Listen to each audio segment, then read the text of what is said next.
नमस्कार, मी नीलम. सायरास किचनमध्ये तुम्हा सर्वांचं मनापासून स्वागत. आज आपण झटकीपट मटणचा रस्सा बनवणार आहोत.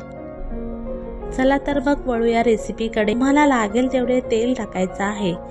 तेल गरम झाल्यावरती आपण त्यामध्ये लसूण टाकलेला आहे. लसूण परतून झालं की कांदा लालसर असा होईपर्यंत परतायचा आहे. टोमॅटो टाकायचा आहे.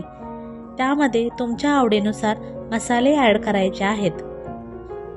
हळद अर्धा टेबलस्पून, घरचं लाल तिखट 1 टेबलस्पून, अर्धा चमच धने पावडर, आलं लसूण पेस्ट सर्व पुन्हा 2 मिनिट छानपैकी परतून घ्यायचं आहे.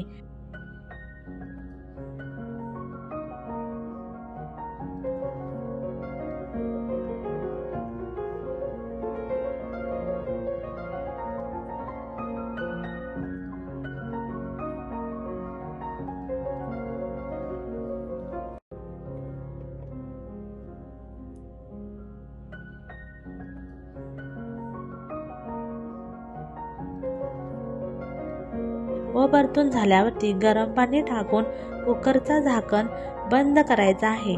4 शिट्ट्या कुकरच्या घ्यायच्या आहेत.